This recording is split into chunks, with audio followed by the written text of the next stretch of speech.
بسم اللہ الرحمن الرحیم۔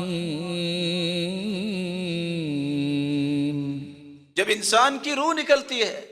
رسول اللہ صلی اللہ علیہ وآلہ وسلم نے فرمایا، مومن جب فوت ہوتا ہے ملک الموت آتا ہے،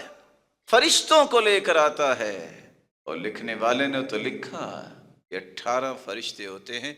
جہاں تک انسان کی نظر جاتی ہے وہاں دور بیٹھ جاتے ہیں۔ ملک الموت جب روح کو قبض کرتا ہے، جس طرح مشکیزے سے پانی کا قطرہ گرتا ہے، صرف اتنا وقت ہوتا ہے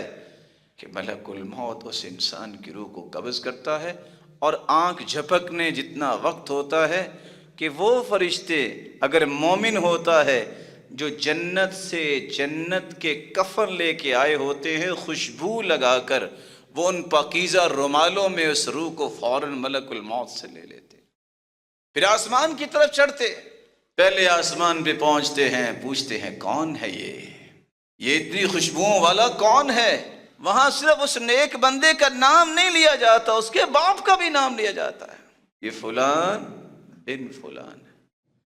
فرشتے کہتے ہیں خوش آمدید، مرحباً، پھر وہ فرشتے بھی ساتھ چلتے ہیں، پروٹوکول دیا جاتا ہے، دوسرے آسمان تک بھی ایسے، پھر تیسرے 7ویں آسمان تک اللہ حضر جلال کی جنت کے اسے مہمان بنا دیا جاتا ہے۔ اس کے مقابلے میں برائی کے اثرات بھی روح نکلتے وقت ظاہر ہوتے ہیں، روح نکلتی نہیں ہے۔ جہنم میں لے جانے والے فرشتے جہنم کے بدبودار رومال لے کے آتے ہیں، ملک الموت جب روح نکالتا ہے وہ دوڑتی ہے، کبھی جسم میں دائیں کبھی بائیں، اور فرشتہ کہتا ہے اخرجی ایتها النفس الخبیثہ، اے خبیث روح نکلو۔ اور یوں ہی سمجھیے جس طرح باریک کپڑا کانٹے دار جھاڑی پہ رکھ کے کھینچا جائے تو اس کی حالت کیا ہوتی ہے کافر کی، اور جو اللہ اور اللہ کے دین میں شک کرنے والا ہے اس کی جان، اس کی روح اسی طرح قبض کی جاتی ہے۔ آنکھ جھپکنے کے برابر فرشتے اسے بدبودار رومالوں میں ڈالتے ہیں، پہلے آسمان تک پہنچتے ہیں، دروازہ نہیں کھولا جاتا،